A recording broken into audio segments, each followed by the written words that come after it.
looking at us like our lives is worth nothing. You can just come up in there, you ain't got a warrant, you ain't got nothing, and you can pop off like that.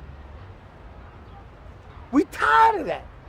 Larry was like, regardless of what his history was, on that night, November 19th, 1986, for some reason, I don't even know. I can't even tell you that. For some reason, this guy said, I'm going to stand up today. I'm going to be a Nat Turner. I'm going to be a Denmark VC. I'm going to be a Dessalini's. I'm going to be a 2 Cent L'Arbitrage. You know what I'm saying? I'm going to do whatever I got to do to let it be known that, you can't come at us like that. And what's really crazy, he went to court. He beat them at their own game. That's why they mad. That's why Cox is saying what he got to say, and them cops are saying what they got to say. Because you know what? He said, listen,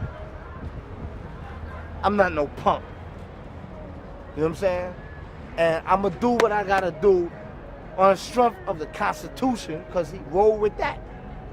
I'm going to do what I got to do on the strength of my manhood and my humanity. I'm not going to let him get it off like that. And that's what they mad at.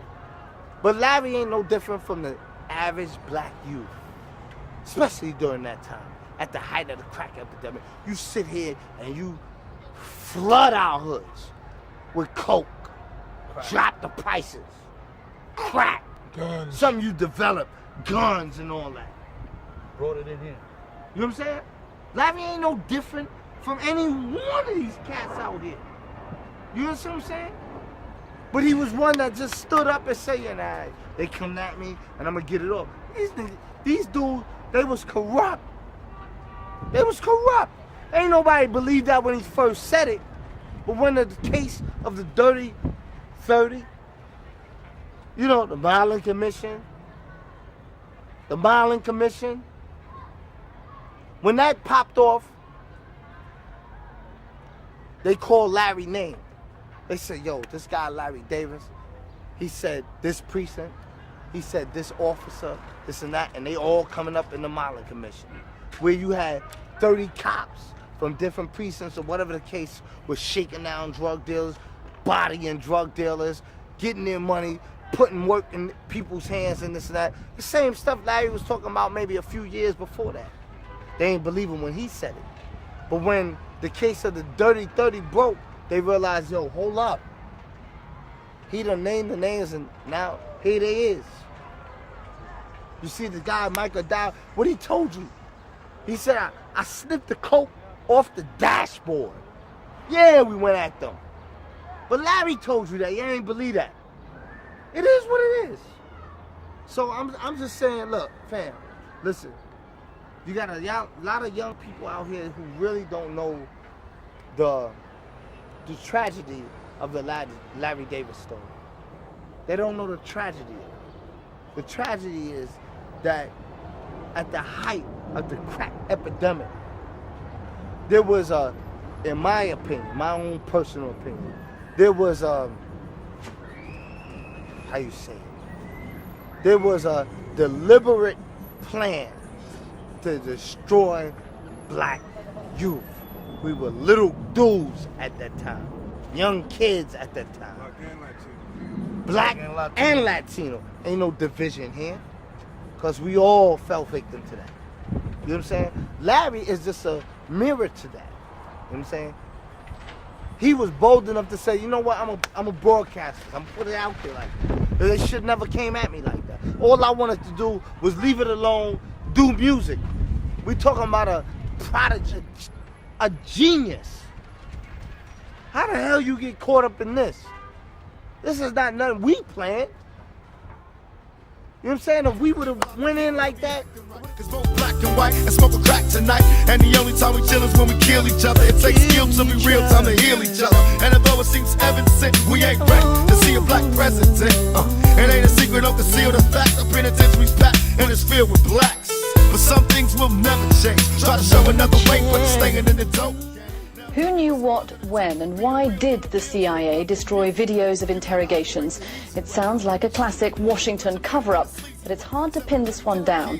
The CIA has admitted destroying videotapes made in 2002 that show agents using harsh techniques to question two al-Qaeda suspects. The CIA say that they destroyed the tapes because there was a real risk that the people in the tapes, the interrogators in the tapes, were at risk, and that their families were at risk from members of al-Qaeda or supporters of al-Qaeda if those tapes had got into their hands. So they say it was nothing more than that. It was a security issue. That's why they got rid of the tapes. Clearly a lot of people in Congress not happy. They've accused the CIA of obstructing justice. Did they? Well, the issue is this. A lot of people have wanted, down the years, to know whether these tapes existed, and if they existed, to get hold of them. And at least one figure in Congress, an important figure in Congress, Jane Harman, the ranking Democrat as she was then on the House Intelligence Committee, knew about the tape and had specifically written to the CIA asking that they not destroy it.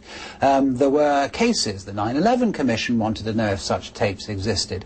And the President, as we just heard, says he has no memory of these tapes. Is that credible? Well, I mean, I suppose it's credible in that if the CIA wanted to go ahead and do this, they wouldn't want to involve people who could potentially be embarrassed in the future of being destroyed, when quite a few people had quite good reasons for wanting to get hold of them.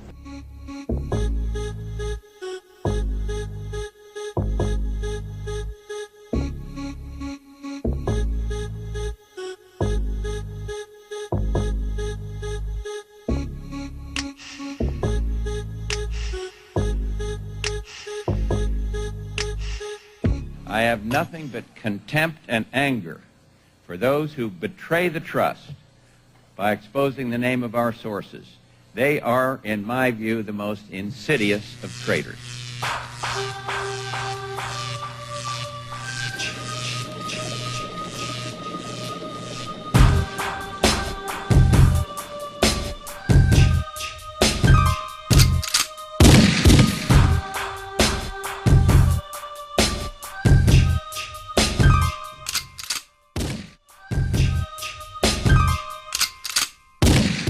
You said within the law, and yet you admitted that there were these CIA secret facilities. Okay. So what? Why is that not within the law? The head of Amnesty International says secret sites are against international law. Well, we disagree with him. Within the Constitution, within the law, within the law, we've eliminated the laws. And whatever we have done is legal. It's in the law. We had lawyers look at it and say, Mr. President, this is lawful.